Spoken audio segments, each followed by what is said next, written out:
Cause we is back once again with another reaction video, bro. And today we about to react to the final part of the three creepy true hitchhiking horror stories. We about to finally react to this. The part number 3, man. So let's get it. Let's go. If you guys are new, go down, like, subscribe to the channel down below. If you guys want to see daily reactions, and if you guys don't subscribe to the channel, that's okay. But at least hit the like button, man. Let's get it. Now the first two was pretty good. The second one was creepy. No, the first one was the best one. I think that was my favorite one. The first one was the best one. Where everything was completely fine. You know, you picked up a hitchhiker, everything was all good until what he said, bro. That was just gut turning, bro. And the last one was pretty good too. So let's see what this one's about. 3 months after I turned 16 in 2005, I got my first car, a '99 Toyota Camry. On a warm Saturday night, when my friend Alex invited me over to one of his friend's big parties, I knew I wouldn't be in a condition to drive the Camry home afterward. So we carpooled with Alex's girlfriend, Brianna. We lived in the countryside of Virginia, meaning less big parties. Meaning when there was a big party, it was a huge deal and everyone would go. We lived about 5 to 10 minutes away from this kid's house. I knew where he lived as I was acquainted with him, but not exactly friends. The whole ride there, we took the same 2-lane highway type road through the woods, and this kid's house was actually on this road further down. At certain points on this road, there were a few houses on either side, and then it would just go back to being a long, empty highway again. The house was tiny, like a lot of houses around the area, but the party was held outside anyways, since his closest neighbors were relatively far away, and noise wasn't an issue.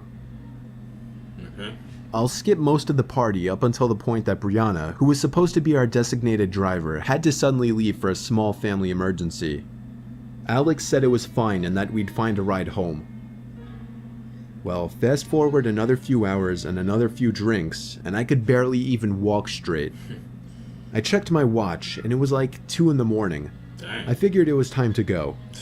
I started looking for Alex, but I couldn't find him anywhere. In fact, it seemed like everybody I knew had already left. What? I could barely even think straight, but I was still furious at the fact that Alex could have actually left without me. I asked to use the party host's phone and dialed Alex's home number. After 2 tries, I gave up. Anything could went down at that party, dude. And you mean to tell me your friend, you came with your right-hand man that's left you? So that means your friend didn't think if you was in trouble, you know what I'm saying? Didn't think of anything of it. Like, anything could have went down at the party. Your friend is gone. He left you. Like, what the heck? That's crazy, man. He just completely left and ditched him, bro. Like, anything could happen, you're supposed to be watching out. You know what I'm saying? You at a party. Shouldn't wake his family up. So, literally not knowing what else to do, I dizzily stepped out onto the road and began walking back home. I knew this walk would take anywhere from half an hour to an hour in my condition. Maybe after 15 minutes of walking down the road, the slight shine of car headlights on the road was fading in from behind me. Jumping for joy inside, I lifted up my arm and stuck out my thumb. So he's the hitchhiker. As the car neared, it slowed down and came to a stop right next to me. Oh, it could be the man driving the '98 Ford Explorer rolled down the window and asked where you headed. I told him my house was just down the road and beyond a right turn, probably slurring my words beyond comprehension. He chuckled and told me to hop in.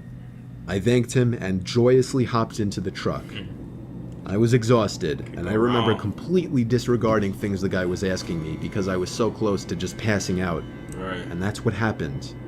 He passed out. The memories of being in that truck turned to a fog, as I'm sure I passed out. They're like, where you headed? The next thing I remember, I woke up still in the moving truck.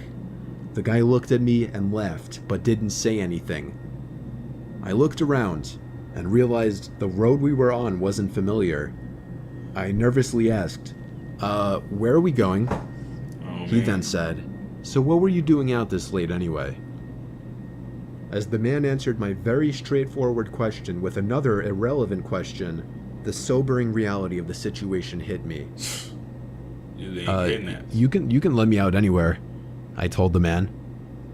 The man responded with a firm no. I felt like throwing up as he said that. No, I really actually felt like I was going to throw up. Yeah. I started to gag as I felt more and more nauseous by the second. The man took his eyes off the road to look at me, and that's when I thought of the perfect distraction. I turned in his direction as I continued to gag, and he started to kind of lean away and slow down the car. Thankfully, I drank as much as I did because I finally threw up and made a point of doing it all over the man's lap. The man yelled in frustration and stopped the car, and that's when I took it upon myself to run for my life into the woods and duck behind a few bushes. The man came following into the woods with a flashlight, and on 2 separate occasions, he shined the light straight over me without noticing. Eventually, I heard his footsteps walk even further into the woods past me. That was when I ran back to his truck, but unfortunately, he was smart enough to lock it. By some miracle, I saw another car approaching in the distance, and I ran out into the middle of the street, waving my arms like a lunatic. The car tried to avoid me, but I wouldn't let it. They were forced to stop, and I yelled at them to help me before they came back. Once I told them that I was kidnapped by the man who was driving that Ford Explorer, the driver agreed to give me a lift. Not to the police station or anything, but to my house. I made it back safely, where I couldn't thank the driver enough. I immediately woke up my parents and told them. My dad wanted to know if I got his tag number, and then I felt like punching myself in the face. Yeah, you should've. I failed to get the simplest information from the guy that would have allowed me to actually properly report him. Dang. All I knew was that he drove a faded blue '99 Ford Explorer. I made sure to give Alex a piece of my mind, and part of me always held a grudge against him ever since, just for abandoning me at a party without telling me. I haven't seen him in 4 years now, however, and this was actually the first time I even thought about this incident for almost a year now. Man, how could you As time goes on, even the worst of memories may start to fade. But after writing this to share with the internet, it's once again fresh in my mind. Oh, it's real. I wonder if his story's made up. Thank you so much for watching, and we hope you enjoyed. But be sure to keep those lights off and tune into the video that Mr. Nightmare and I have done on my channel about horrific hitchhiking murders. You can either... Oh, wow. Alright, that's going to do it for that. Let me know of what you thought of the video, man. What was you guys' favorite story? Mine was story. Man, I like all of them. I can't even, this is hard to pick. If I had to pick my favorite, the second one. Second one was pretty good. I like the second one, man. That was creepy, more creepy than the first one, man. Definitely. You know, let me know what you thought, bro. The stories, man. I love reacting to this guy, man.